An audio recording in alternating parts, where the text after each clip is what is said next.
Today, I'm delighted to welcome Sharon Taylor, Chief People and Culture Officer, and Jaco van Vuuren, the Chief Operating Officer for Human Capital, both from Standard Bank Group, to the Digital HR Leaders podcast.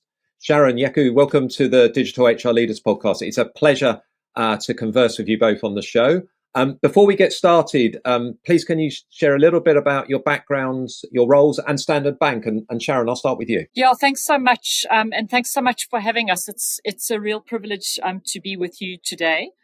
Maybe let's start with the Standard Bank Group, and then I'll move on to myself. The Standard Bank Group is what we would call 162 years young this year, and it's got a very strong purpose. Africa's our home. We drive her growth. Standard Bank is Africa's largest bank by assets, and it operates in over 20 countries on the continent, as well as 5 other global financial centers. It's quite a diversified group. It offers a range of services across different client segments. And the size of the workforce that we're dealing with is just over 55,000, representing 81 different nationalities. We've recently, very proud to have been named as the best bank in Africa and South Africa by Euromoney. And are also very proud, closer to home in the people and culture space, to have been named by Forbes as one of the world's best employers in 2023. Moving closer to my role, I'm the group's Chief People and Culture Officer. This is a role I've held now for just over 10 years. My background and qualifications are an interesting mix of business strategy, finance, and psychology. And I've always found financial services to offer a brilliant mandate for the work we do on the people side, which is why I've been with this business for just over 33 years. Thanks, David. Thanks, Sharon. And Jaco, over to you. Thank you, David. Thank you for the opportunity to share a little bit of our Standard Bank story. I think Sharon gave a good overview of Standard Bank and where we're coming from. So I'm just going to get straight into it. I'm the Chief Operating Officer for our People and Culture business, what you would know as a HR organization.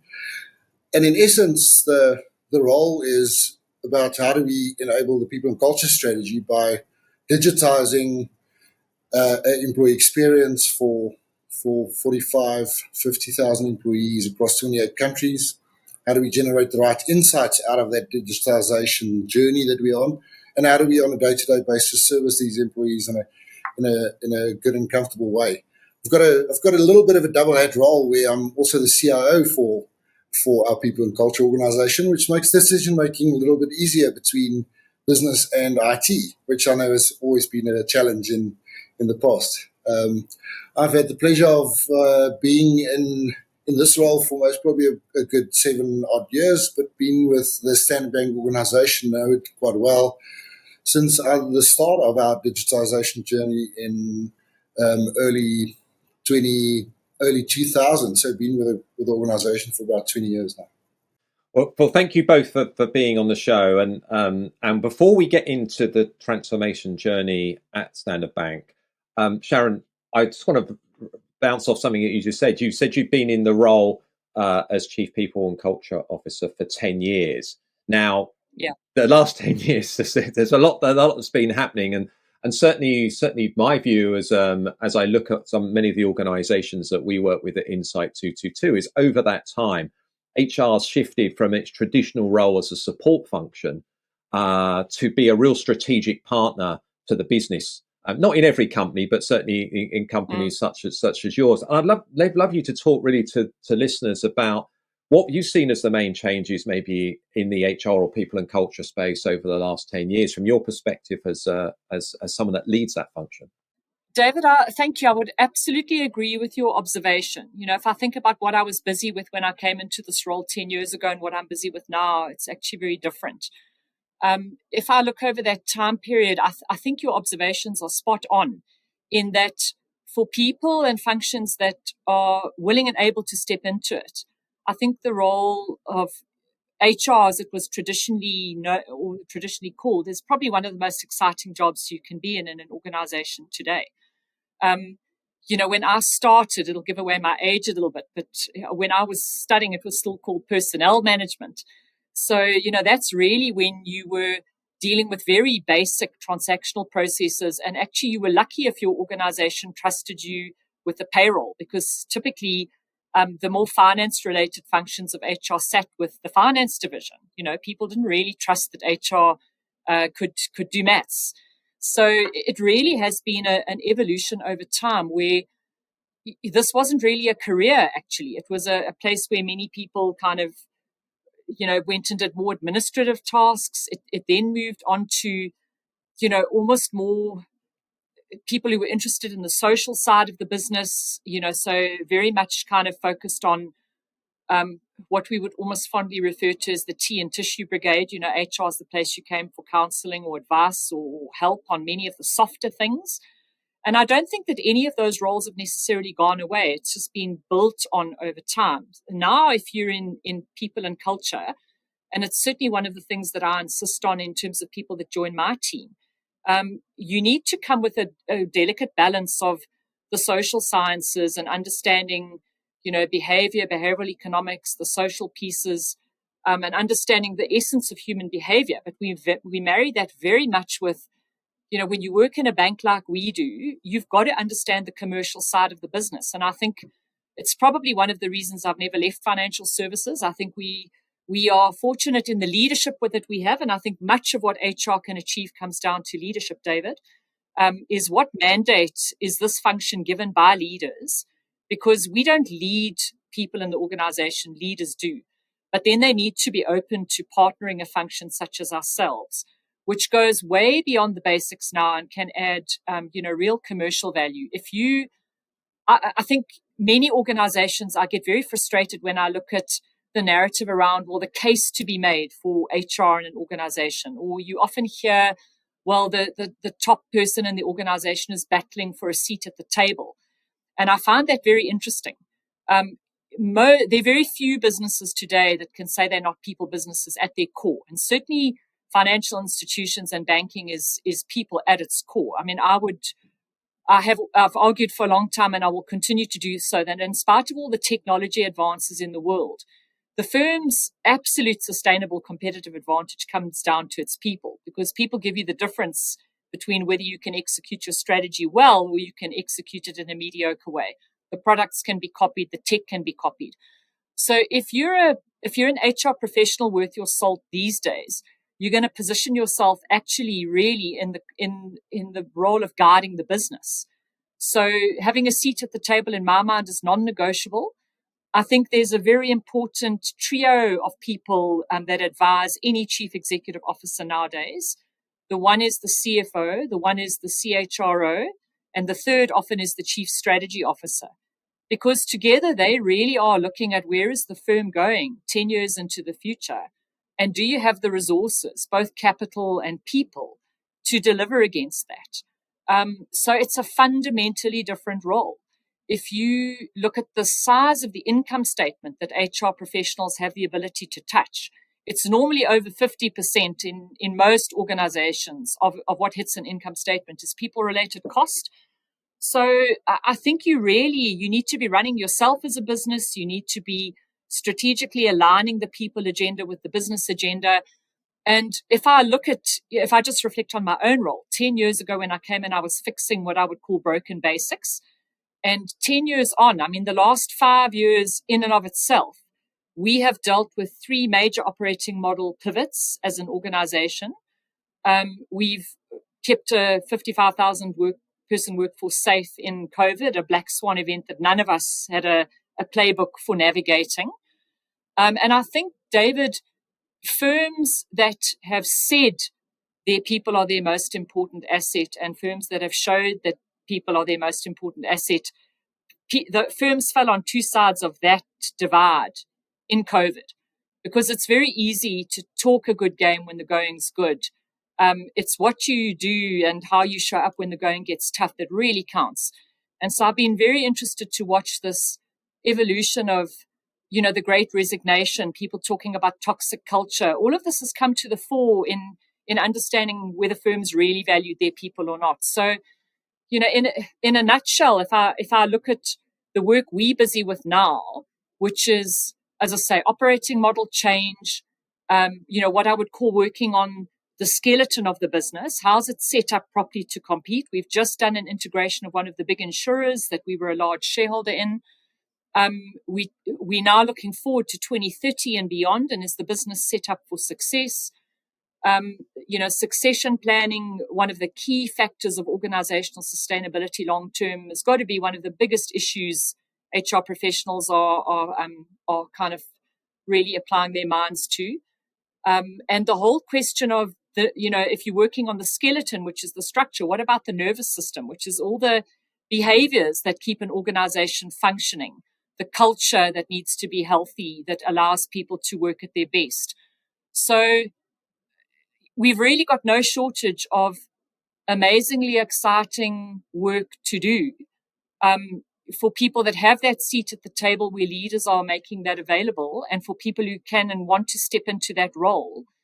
And of course, then if for us, we add in Africa, you couldn't be on a more exciting continent, into the future. It's where all the global growth is going to come from, I think, into the future.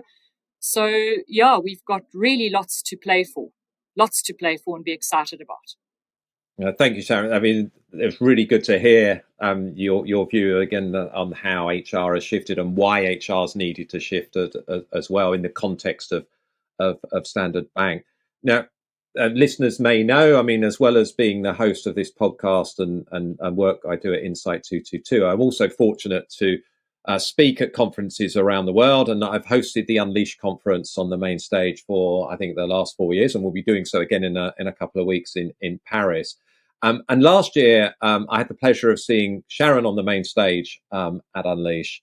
And Sharon, you probably remember you spoke about the HR transformation journey at Standard Bank, and I was super impressed because just like you've just done in the last answer there, you really tied it to what the business was doing. Number one, and I think it was so obvious that you articulated so well how technology is the key to employee experience. So maybe for the benefit of listeners who weren't in Paris, can you give us an overview of the HR transformation journey at Standard Bank? What were the initial drivers for embarking on this transformation, for example? Yeah, no, of course, David, thank you. And I mean, I speak for both Jaco and myself. We have very fond memories of our time in Paris last year. Lots of it which had to do with Unleash. Lots of it also had to do with South Africa winning the Rugby World Cup. We were privileged enough to see South Africa knock France out in the quarterfinal. We were the least popular people at Unleash, as you can imagine, as a result of that. But jokes aside, I think that, thank you for your reflection, about, how impressed you were by our story. I must say that before we were invited to speak at Unleash, we probably didn't realize how rare it was for companies to achieve, what we have over the course of our journey. Being where we are in the world, we kind of think, well, the Northern Hemisphere has got to be doing stuff that is, bigger and better than what we're focusing on. And we tend to do things not outward looking, looking at best practice. We kind of start with what's the bank, what does it need, and what does this group of companies need? And then we build on that. So it was actually quite humbling to come to Unleash and have so many people approach us to say, gosh, the level of kind of integration that we've achieved at a global scale is not something many have done. But as I say, that was a new reflection for us. So maybe just to give you a sense of the journey and where we started, I would start by saying to your listeners, this is not an overnight success by any stretch of the imagination, and Jaco will back that up. I've been in my role, as I say, for 10 years now. I came from the investment banking division of Standard Bank. So that's much smaller. And so coming into group, I think one of the biggest challenges I had to navigate initially was this shift in getting, excellence right, but getting it right at scale. Because in an investment bank, you're very focused on the people. They make the difference to your business, particularly your rainmakers. But I found that rigor and that excellence and people focus wasn't necessarily there across the entire group. But getting something right for 3,000, which is what the investment bank would have been at the time, to scaling that massively was, as I say, my first big challenge. I've spoken about the profound ability I think HR has to make a difference to the business if you get it right. But my reflection, David, is that if you come in and you're battling to get the basics right, your strategic advice isn't going to be taken seriously. No, it's really impressive. And Jaco, turning to you now a little bit on this. And Sharon mentioned there you started with 80 systems. So I'd love to hear from an operational perspective, what were the main challenges you faced in consolidating these processes and systems which weren't necessarily globally deployed across these 80 systems, across 28 countries, across 55,000 people as well. Very interesting journey, and Sharon called it. It's a journey. I think you can imagine getting multiple stakeholders across 28 jurisdictions that actually believes that the way they're doing things today or yesterday is actually the best way of doing it. To get them all to agree to what I would call one way and one of our principles, one thing once, and do that in a very consistent way, was most probably the biggest consulting job. And this was the piece that we had to do way up front. We actually didn't make technology decisions. We actually started off with process consolidation. That for us was understanding that we don't do, to book leave in 27 different ways is impossible. You either book leave or you don't book leave. And so it's one process. But believe you me, there's multiple ways that, that people do think about it. And so from the most simple process all the way through to really complex processes, we really went into deep consultation. I think the parts that made us successful here was executive buy-in. It's one of those things that if you at scale wants to shift the organization to think differently about it, their efficiency, how we do things, and how we create employee experience for everybody, all employees inside Standard Bank, irrespective of the jurisdiction or country you operate in, then you need that strong executive buy-in. And that executive buy-in, it does not just sit with your senior CEO or central group functions. It actually sits in country as well. So we spent a lot of time talking to our country chief executives and their senior leadership groupings, making sure that everybody's on the same page and create the right context. I do think we also ran quite a big and very structured project approach, but most probably the piece that brought us to the right end game on process consolidation was a good set of principles. And so I started to mention one or two of them. One thing once, we just can't duplicate. So one process and therefore translates into can only do it in one system. And that one process and system are deployed globally. And the only way to do that is to actually do these things in the cloud. And we've had a very strong software as a service strategy and saying it's not just about the underlying process, but also the tech, and it must work. And what you can't do is build these big underlying technology teams. And so I think what we've achieved, consistent employee experience, one thing once, we've had a very strong challenge on saying, can you digitize? Can you automate this process? Yes or no? And if it can't be automated through core applications, can you automate it through a little app on the side? So strong focus on digitization. And then I think Sharon said it, for what outcome? And that is, can we create a single view of the employee? Can we bring our data into one place? And that was such a big part of outcome objectives for us as part of this journey. Also, we effectively halved the number of processes we ran for employees right across the organization. We brought our 80 applications down to less than 10 core applications that we run the whole Standard Bank Group on in a consistent way on a day-to-day basis. No, it's very impressive, and I think as Sharon said, you've kind of got Visier operating on the top of that, so you've got that single view that you talked about. You talked about the benefits around employee experience. Also took the benefits potentially around how Sharon was talking about the benefit of, be able to answer questions from executives quickly and not have to go into a huddle for 2 weeks and consolidate spreadsheets. Yeah. You mentioned some of the benefits. How have you measured success? Yeah, and that is most probably the holy grail. So how do you look at success? And I do think one of the lessons learned is if you going down a journey and you want to measure success right at the end, then you need to baseline yourself right at the beginning. We didn't necessarily spend too much time doing the baselining, but we did track on what we have and so therefore what we're saving and or creating efficiencies on. So I think in consolidating process, you immediately have the ability to consolidate system. And so for us, very clear, we took 20 payrolls and made it one payroll and one set of infrastructure. You just save overnight by doing that.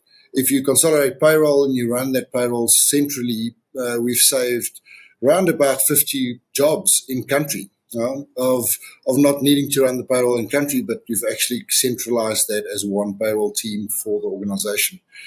We've had 11 learning applications right across the stack that we consolidated into one. And you can just imagine the immediate overnight saving.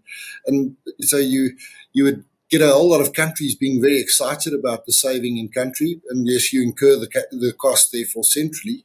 But as an organization, for us, very clear that those were some of the really big, and so I'm just mentioning one or two of the really big ones. For us, bringing our data into one place has most probably been our biggest win, because it's not just about the centralized system, one process, but if you have quality data and you can actually start using that data in different ways, it's most probably one of the biggest benefits.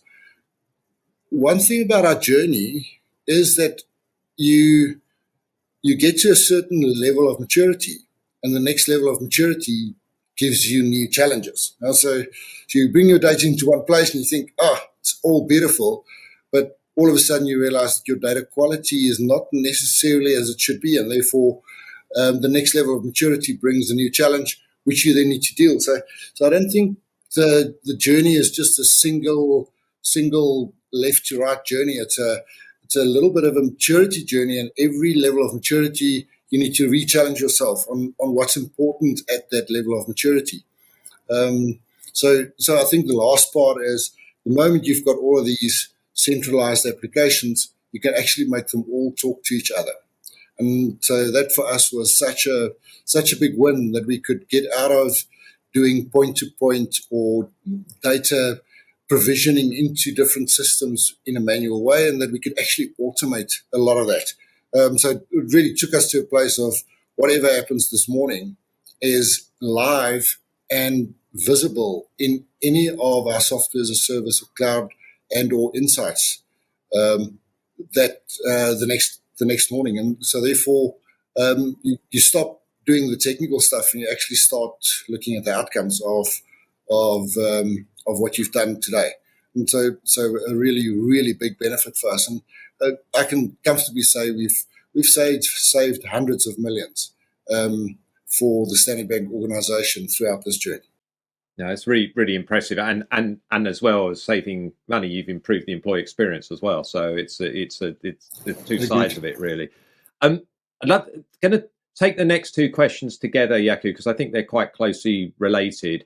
So firstly, it'd be great if you could outline to listeners the process of what you went through to bring all your people data into one single source of truth. And then probably the add-on to that is, obviously there was a technology element to that. How did you determine the best fit technology infrastructure for Standard Bank?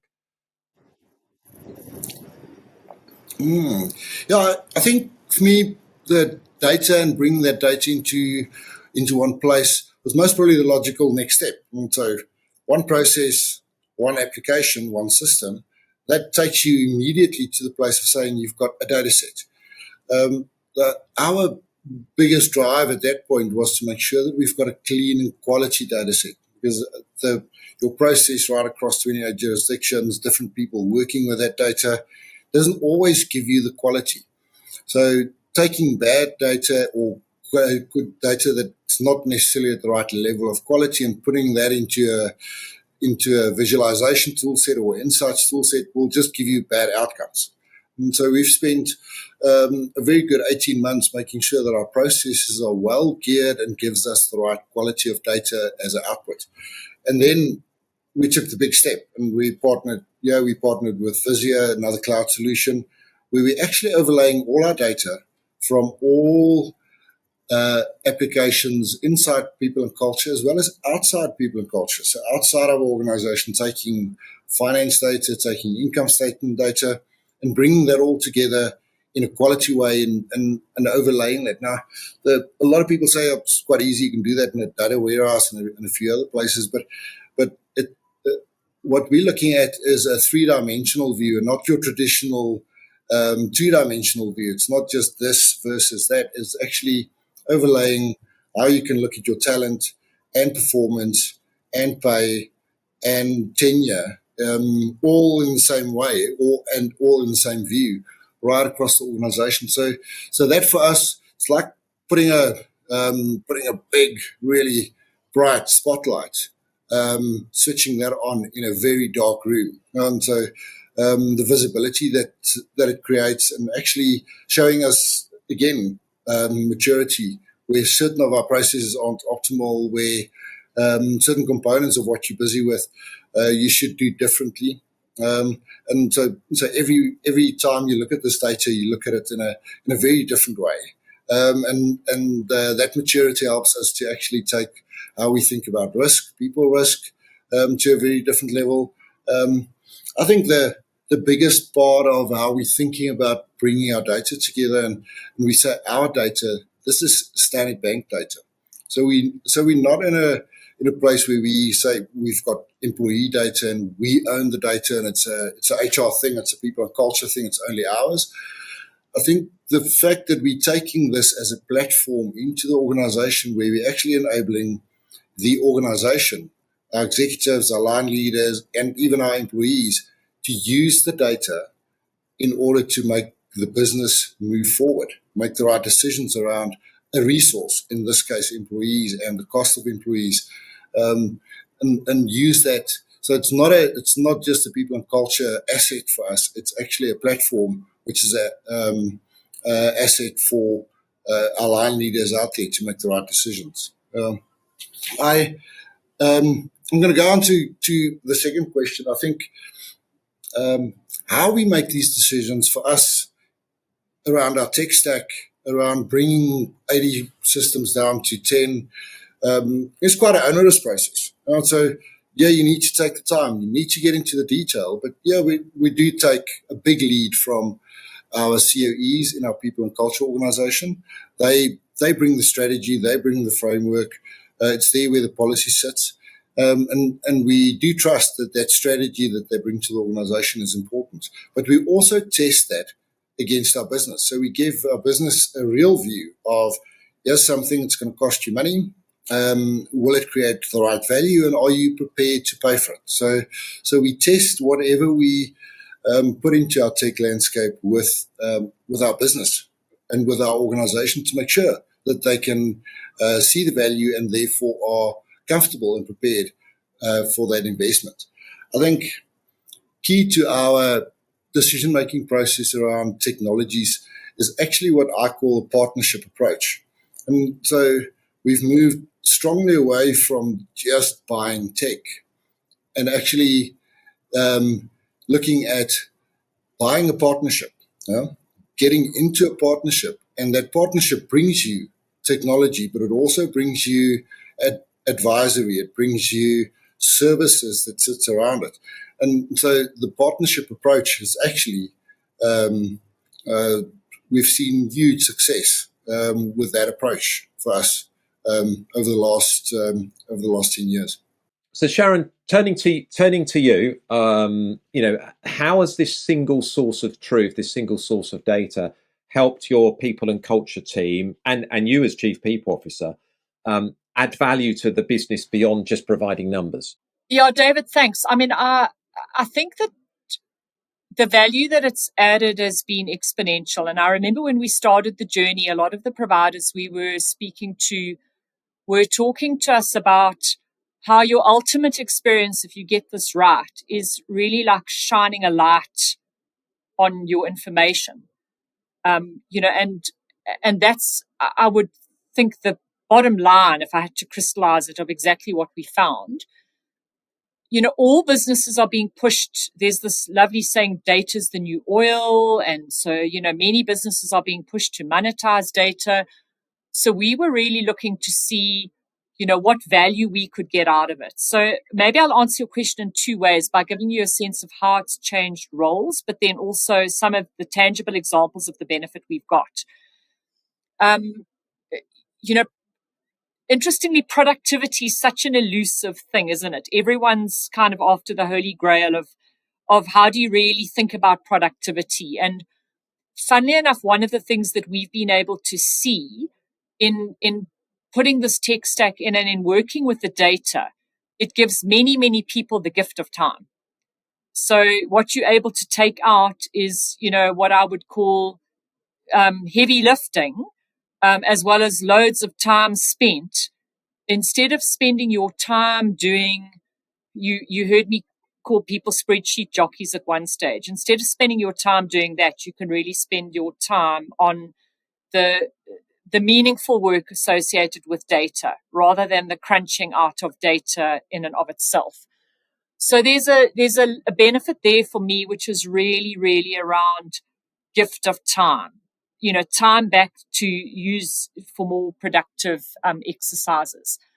For your users, there's time out as well, because the fact that things are automated, the fact that they've got far better data at their fingertips, particularly for leaders, also saves them a lot of time, effort, and energy. So I think that's a huge unquantifiable benefit.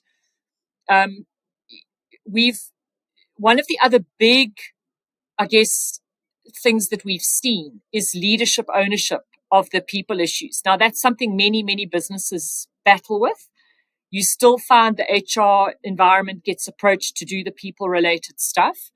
And Jaco will have spoken about how we've put a lot of this data in the hands of our leaders. So one of the key things we've done is removed my team as the bottleneck, if you like, between leaders who need access to people-related information and our team.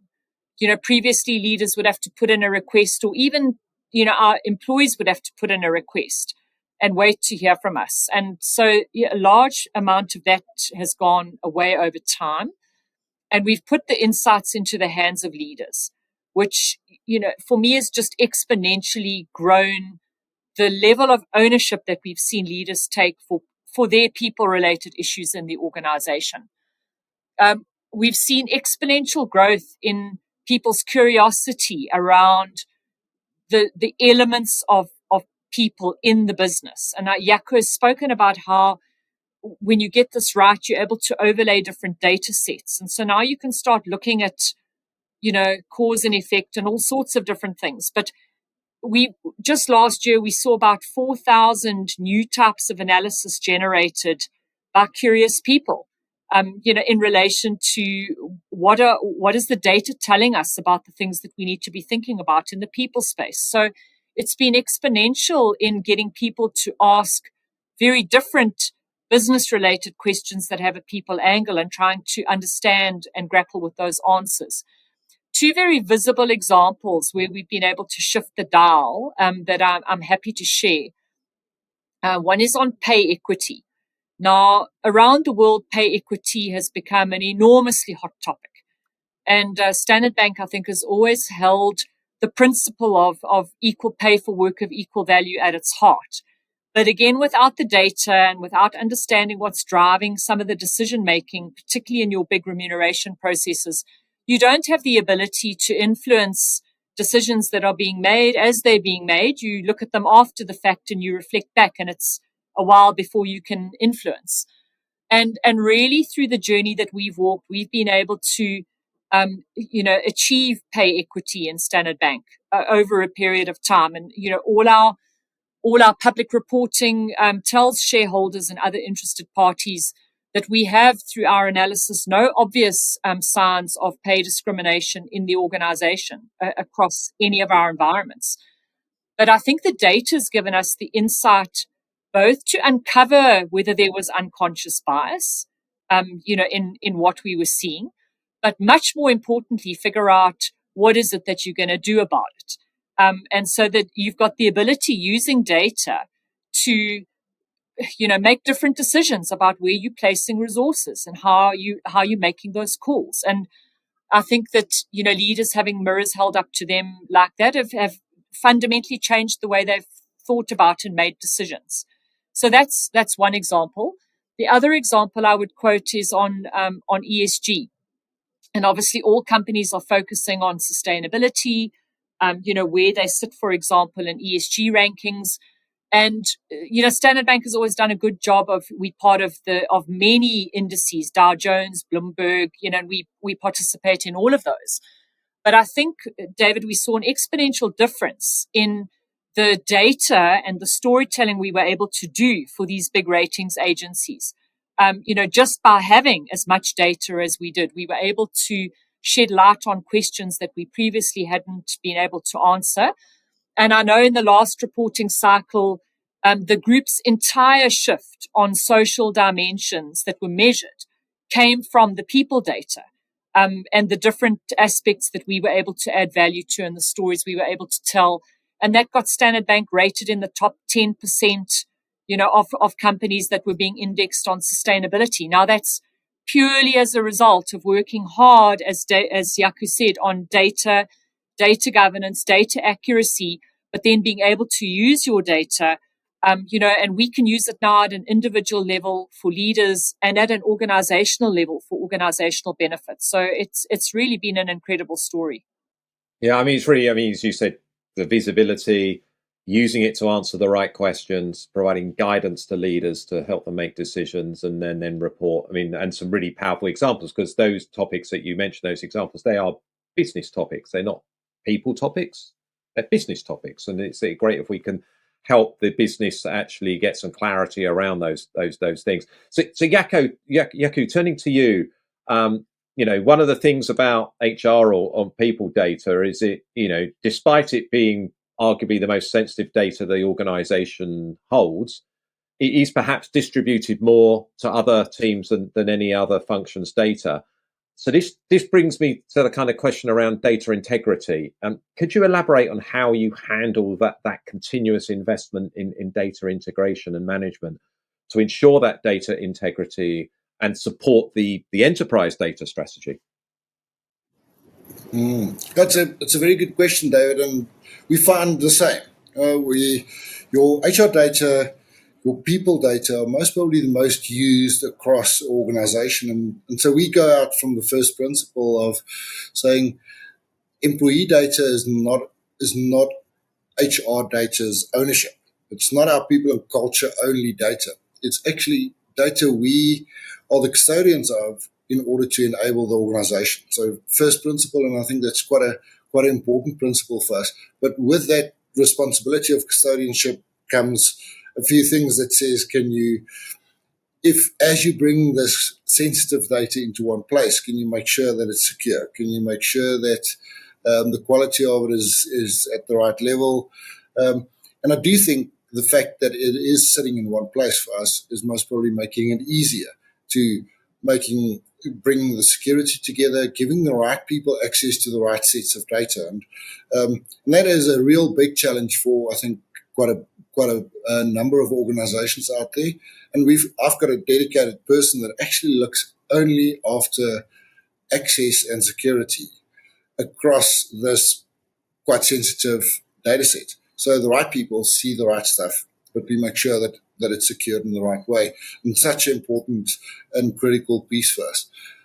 We do hold our partners, Avizia, and every one of the other software as a service partners that we work with accountable for their accountability in security and data security. And so there we are quite firm, and we're having those conversations with them on a regular basis. But I do think the centralized approach makes it a whole lot easier to manage your security and confidentiality in the right way. I think the integration part of your question is a very interesting one, because if you start thinking about and Sharon mentioned it, best of breed versus best of suite, the strategy that I call best fit for Standard Bank. And so we're not necessarily going to the best of, but what fits our process the best does bring an integration question to the fore. And integration has been costing us a lot, especially if you do that manually, if you do it with teams of people sitting around, it'll cost you a lot of money. What we have done is that, we've again partnered with a cloud provider to, as software as a service, run our integration, especially between our people and culture services and applications. And there we've seen huge benefit in cost, even halving our costs for integration, but also creating visibility around it. So I think there's a lot of really, especially in the people and culture HR world, there's a lot of these providers that's actually specializing in this, and it's not necessarily something you need to do permanently yourself. So we've had a very strong, again, software as a service approach here, where we've got a partner that actually helps us to do this. A big challenge that I do think we faced a while ago, and we're solving this with our integration partner FlexSpring, is everybody wants data from people and culture, from HR, and then we need to build it. We need to do the heavy lifting in putting the data together, passing it on, giving it to other people. So we've changed that strategy dramatically, where we're actually putting the data down and giving the right people any request of data the API. It says, you come and fetch the data, and therefore you do the heavy lifting once, you do it on a daily basis, and we're actually passing what we would call that big teams of people that need to sit down and build integrations. You give them the freedom to actually look at the right APIs, and through that we actually manage and govern a lot of access to people and culture data right across the organization. So quite a good outcome for us, and we're in the last throes of that journey as we speak. Very, very impressive. We're going to turn now. I'm going to come back to you, Sharon. We're going to look at two things. Firstly, where transformation program maybe be going next, and then we'll look at the HR of people and culture professionals themselves, and how you're upskilling them to, along this journey as well, and as their role continues to evolve. So let's start with the HR transformation itself, or people and culture transformation, as I should probably call it. Where do you think that people and culture transformation is going to go next, or where is it going next for you at Standard Bank? Yeah, David, I mean, I think that, particularly when we look globally, we can see that, we are actually quite a sophisticated environment. But I think the biggest test for me is whether that's fit for purpose for the organization. So we'll always continue to use that as our guiding light. Are things going to continue to transform? Yes, of course they will. So if I look at what I think the next big frontiers are, there's one on the tech, kind of horizon, which everybody's concerned about, which is obviously the impact of artificial intelligence. Now, what is interesting is, as Standard Bank Group, we've chosen not to be at the cutting edge or the bleeding edge of AI experimentation.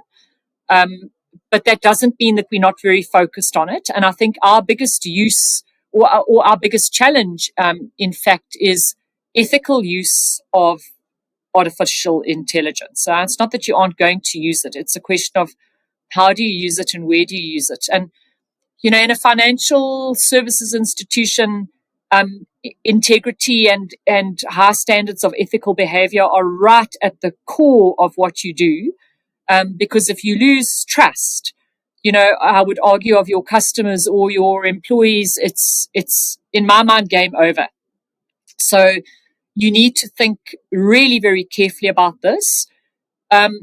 I think one of the complexities that we face is the AI that we're consuming or trying to benefit from is actually built into the software as a service that that we're leveraging. So we've got to work very closely with our partners, to understand that, because if you've got a partner whose AI application is giving you an unintended outcome, the reputational consequence of that is for you to deal. You're not going to be able to say, well, look, this is a third-party partner or provider and it's embedded in somebody else's technology. So that's going to be a frontier, I think that we have to think about. AI will bring different challenges, as we think about how a workforce evolves and the kinds of skills that are needed. So beyond just, the people and culture or HR domain, the next wave of technological advancement, I think, is going to challenge our thinking about work and what work is. I'm always fascinated that most people's reaction to this type of change is one of fear versus one of opportunity. And I'm old enough to remember the days when they were removing typewriters from the bank and bringing in desktop PCs. And I remember the panic amongst the secretaries of the day who thought that their jobs were going to be redundant.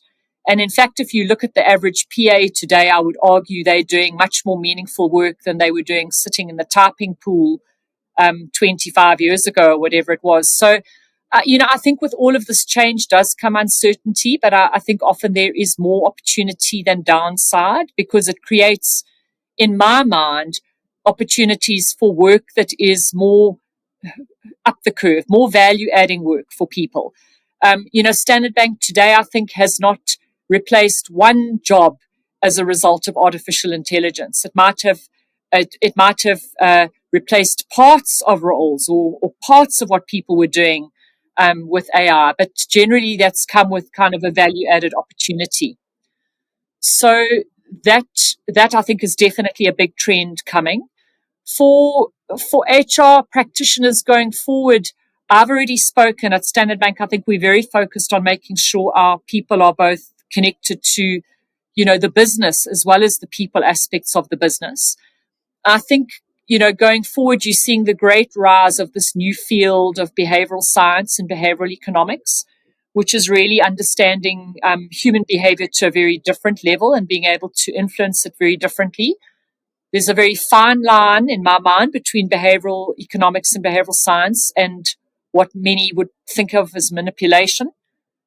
So I think, again, there's a very ethical way that you've got to think about this. But I think this is going to be the science of the future for HR practitioners, because it really gets people thinking beyond the process. I think what many HR people do really well, and I see it when I interview people to come into Standard Bank, is you've got people that do HR process very well, whether that's a business partner or a center of excellence. And I think going forward, the roles of the real proper practitioners in the future are going to be linked to whether the people strategy aligns to business and really how you are maximizing the commercial elements of that. And then, quite frankly, whether you're creating an environment that brings out the best in your people. And that's deeply about understanding human behavior. Clearly, you must have all the processes in the background, but the processes, where at one stage the payroll was the table stake and the processes were the kind of up the curve challenge. I think most of your stock standard HR processes now are very much the ticket to the game. And it's this enhanced kind of layer of value add, that I think will come.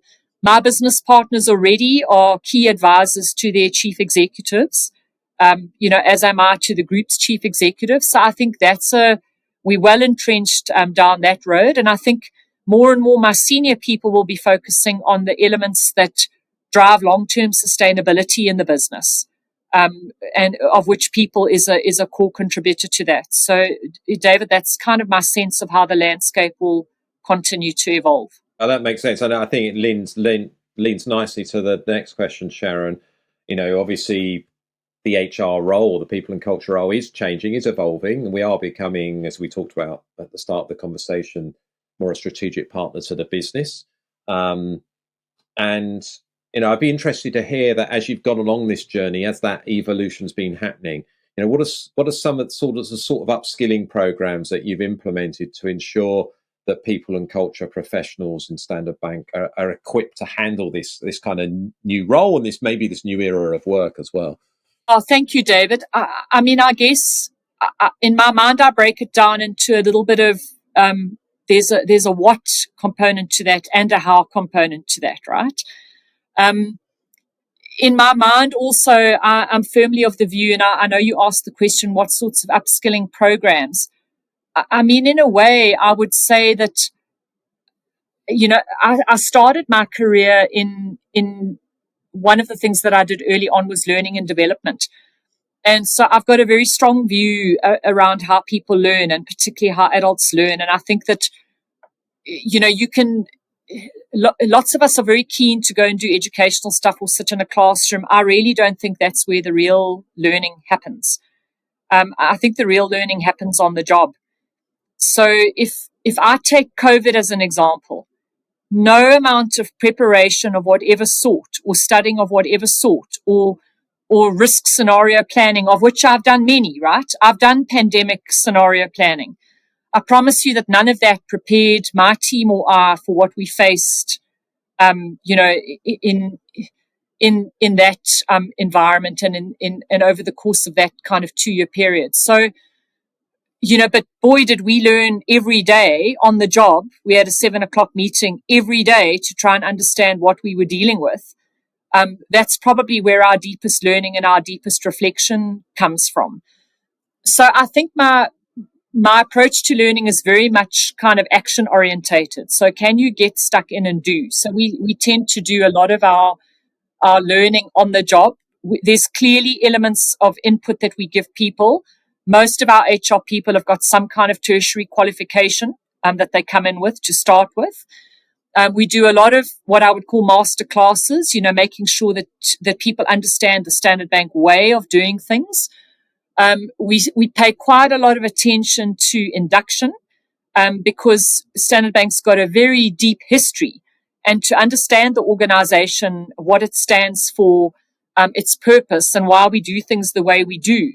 I very much am of the view that who you are today is deeply connected to your historical roots and is a very big influence of where you're going to be into the future. So we do quite a lot of work with the teams around that so that they understand their heritage and they understand the responsibility that they have, to pay this forward for the next generation of people that will come beyond us. Beyond that, as I say, we do the vast majority of our development by actually throwing people in the deep end. You learn your biggest lessons, both in terms of the exposure that you get, as well as the things that you do every day by watching more senior people. So we've got a lot of coaching and mentoring that goes on. We do a lot by way of immersion, actually, and exposing our people to different environments. That's actually within our own network. But some of our biggest learning comes from talking to, both people in our industry as well as outside our industry about common problems that we're trying to solve and what we can learn from them. Have people walked the path before you? What have their reflections been? How can those reflections, potentially help you? Some examples, we've learned a tremendous amount from BBVA as an example, who are one of our counterparts also working out of Spain, but very much an emerging markets footprint. So we really learn by sharing. We do that with non-competitive businesses as well. We obviously also do that with people professionals that will bring a lens that we don't. One of our examples at the moment is we're working with the Neuro Leadership Institute around. I was talking about the nervous system earlier when we were chatting. How do we think about the DNA that we need from our leaders and the things that leaders need to be doing differently in the organization to drive it forward to 2030 and beyond? So we've had an amazing partnership with the NLI that has taught us about, how people are programmed neurologically, and how you can create habits in an organization for people that will shift the organization in the direction that we need to. So that's very much the kind of learning that we're doing and the exposure that we're putting in place. And it's very multifaceted. Clearly, the development for people like Jaco's that are deeply technically specialized is very different to COEs that might be specializing in a particular field, and is different to the business partners where they need breadth. But some of the things we insist on right across the stack is tech savvy, the ability to use data and analytics. Behavioral economics is going to be the next big thing. And we drive a very commercial agenda. So understanding businesses, how businesses work, how the bank makes money, how you pull levers to influence that. So that gives you a flavor, of what we're doing, David. No, that's really helpful, and certainly it's interesting when we've done research or undertaken research at Insight 222 on the emerging skills for people and cultural professionals or HR professionals. That ability to consult and communicate with data is definitely areas around that. But as you quite rightly said, you mean to be able to align that with the business acumen and understand how your individual organisation makes money, how the strategic path that your organisation's on as well. So you've got the context and the actual skills. So very interesting. Sharon, we've got to the last question, and this is the question we're asking everyone on this series of the Digital HR Leaders podcast. We've touched a little bit on this today, both you and Jaco have. So might give you an opportunity to either share a different example or maybe summarize some of the things that you've already said. How can workforce analytics or people analytics enhance HR decision making and drive business success? Yeah, I mean, maybe let me start, David, and I'm sure that Jaco will add. One of the biggest things that I think people have to get clear in their minds is what's rear view mirror versus what's forward looking. So, a lot of HR data is what I would call rear view mirror. It's what happened yesterday. And it's interesting and it's important to know. But the question you're asking in my mind, which is about analytics, takes you into how can you use the data that you have today? And it, of course, must be rich and accurate. So that's a starting point. Otherwise, you kind of into the garbage in, garbage out scenario that maybe we found ourselves in 10 years ago. But analytics really adds value if you can start connecting things. If you can start getting predictive and using the data to give you a sense of trends and how those trends are going to shape decisions that you make into the future. And you might not always be right, because clearly there's some assumptions that underlie that. And often what you're doing in predictive data is or predictive analytics is you're making the assumption that your past trends will continue into future. So you sometimes get it wrong, but it allows you to paint a picture and deal with a trend over time, where lots of backward-looking data just gives you a sense of kind of what were you solving for yesterday. So that's the one piece.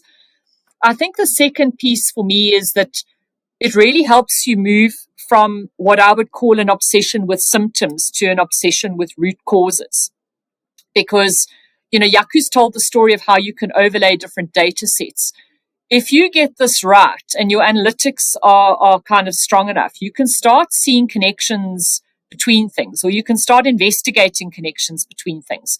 And so you can start asking yourself very different questions around why are you seeing certain outcomes you're seeing, and then try and track back to what actually is causing that.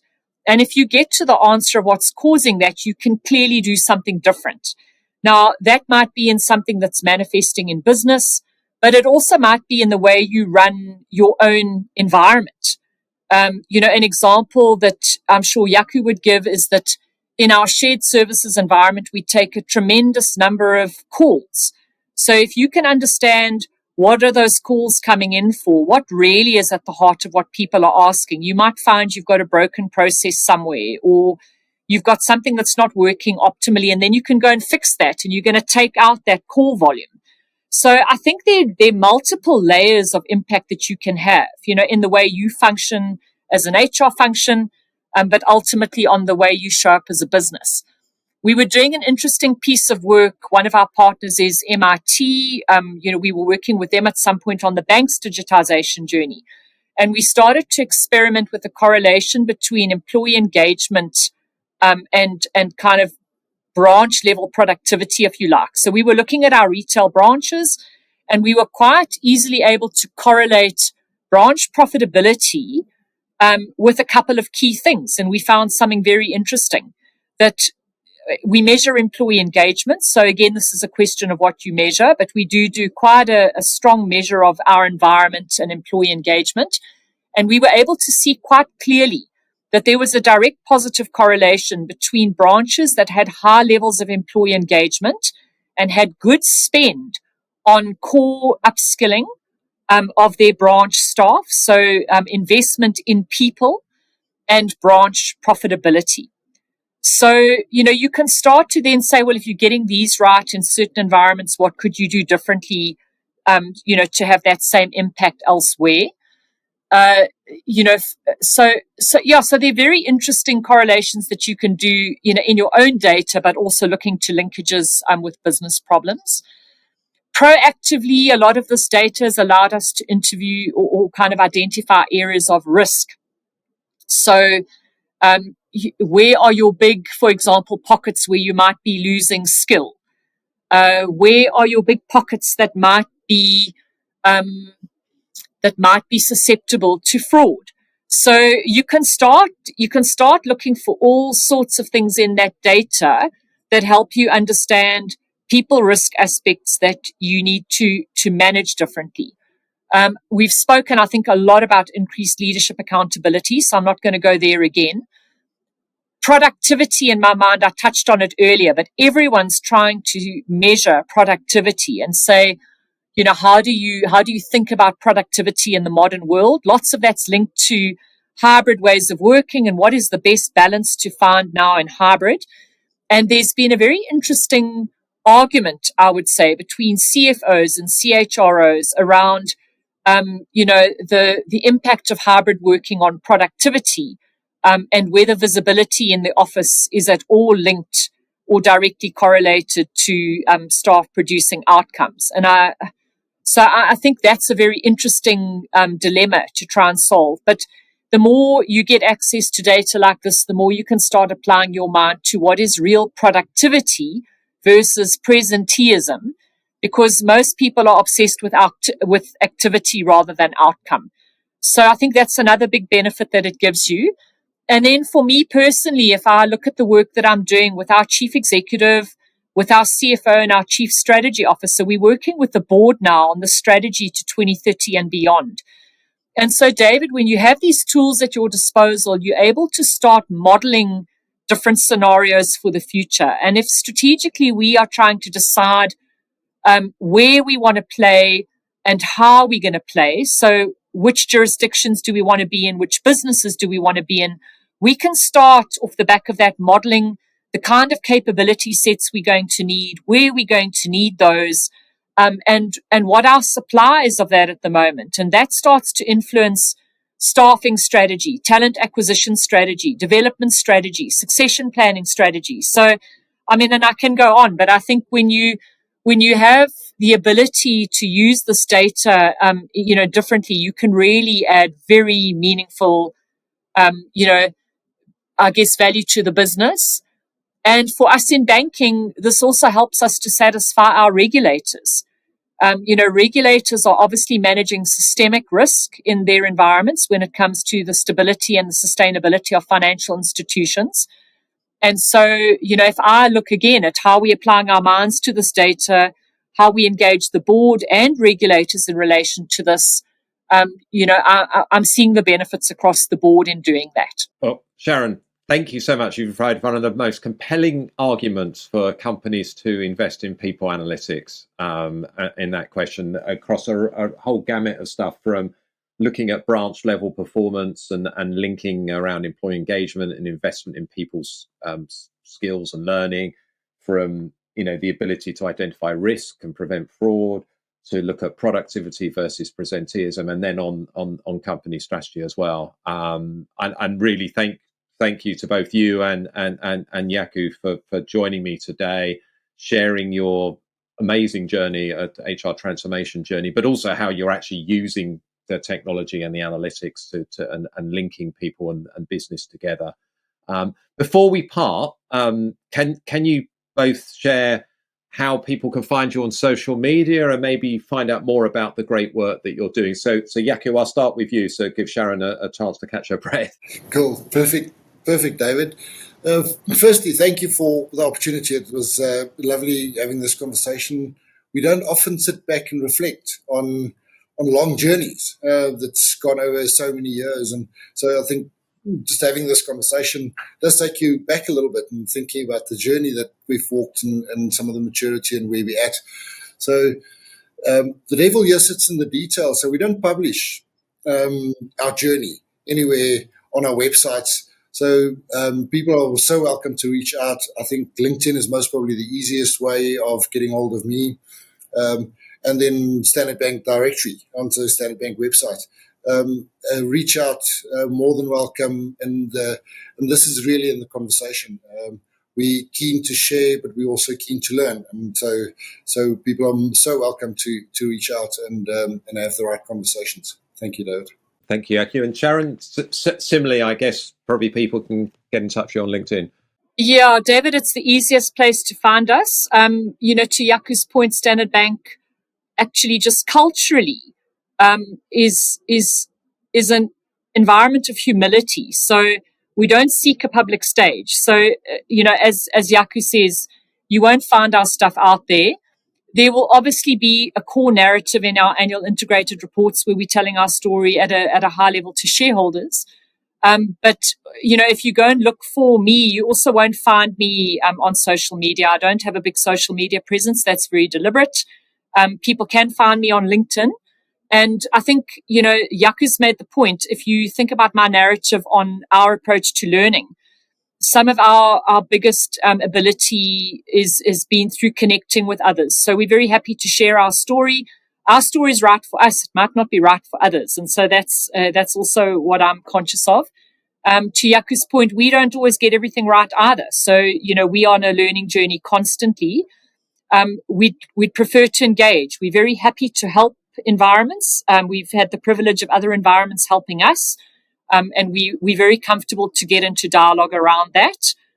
That's probably the best way for us to engage. Well, Jaco, Sharon, thank you so much for sharing the story with listeners of the Digital HR Leaders podcast today. I know that our listeners will be able to take a lot away from the conversation. And yes, you're right. Every organization has different challenges and different objectives. But I think what you shared today, a lot of companies would love to be able to connect people and business as well as you're doing at Standard Bank. So thank you very much. Thanks for having us. In this series, we will be speaking to a range of senior leaders who are pushing a data-driven and digital HR agenda.